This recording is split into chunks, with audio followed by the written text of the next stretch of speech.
information you're going to get from the housing association is basically you have to pay it. You've got no choice. You have to pay the bedroom tax. You have to pay your council tax, or we'll evict you. You know, they're under pressure by whatever, you know, the government to actually even do this. But we, you know, we give them the information that they can appeal the bedroom tax decision. You know, how they came about that decision.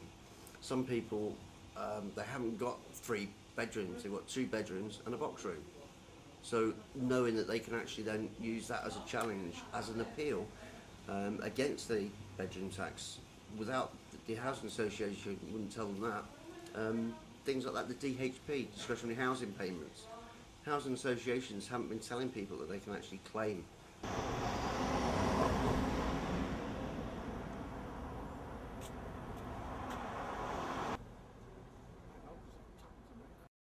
Well, the basic purpose of the Peacock surgery was to inform and communicate the ramifications of the bedroom tax, inform people at every stage of what way we were going to go about fighting the bedroom tax, from benefit decision notice through to appeal stage, which was the first primary instinct to actively fight the bedroom tax.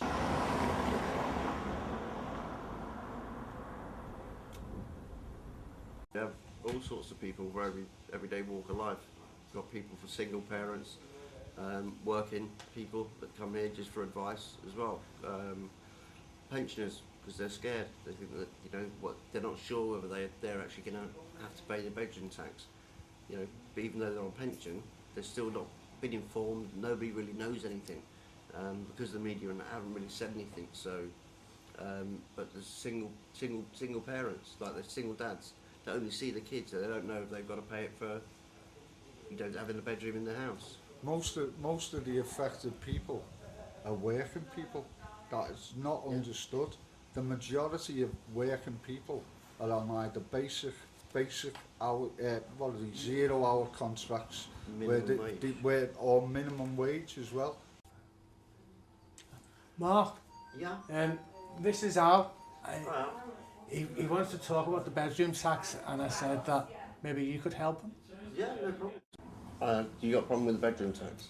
Yeah, it's I've just recently had the letter from the housing just saying basically I've got to raise an extra 14%, so I was just hoping you could give some advice on. What's your situation? We're all volunteers. We're all volunteers or local businesses. The actual organisation itself is funded by a local pub landlady out of her own pocket. She's providing the property, she's providing all the services, she's providing phone lines, she's provided a group phone where people can get in touch with us.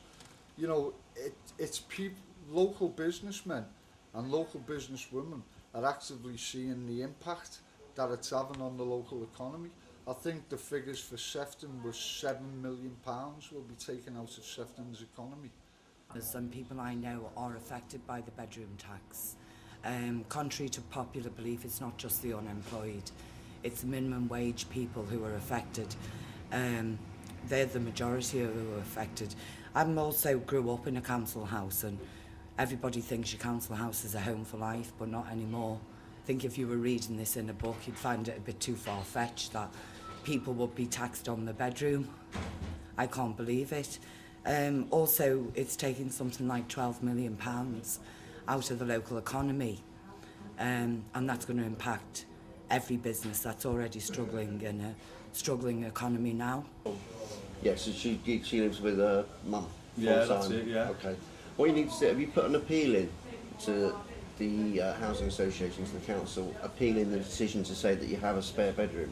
No. Right, the first thing we need to do is go through that and put the appeal in and ask them to give you the information as to how they come to the decision that you've got a spare bedroom. We've had the horror stories on the streets of people that have downsized with using their own money. There's no funds to help people to downsize. People have actually emptied the houses, gone.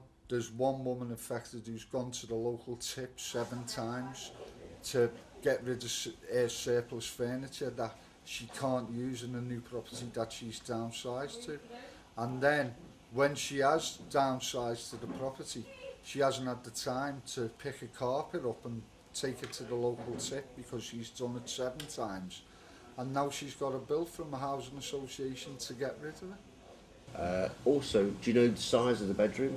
Is it a small box room or? Yeah. Yeah, if it's a small box room, you see, we can go along those lines and see if it is actually a bedroom or whether Right. it is too small to be a bedroom. You're not alone, there are other people out there Yeah. suffering the same. Myself, I'm in the same situation as you are. You know, make sure you get the receipt so they can't say they haven't lost it and they haven't got it. You've always got proof then. Right. That's what you need is the proof. Don't forget there is also the other group in Granby at Mount Carmel. Right, yeah. Okay, so you can always visit them. They're people like ourselves and they will help you just as much as we Oh, can. that's brilliant, that. Thanks a lot. Alright, no worries. Right, cheers. Thanks, that's what we're here for. Cheers, thanks. Okay? Yeah, thanks Alan. The impact on communities, it can't be estimated. And you'll only find out in the future.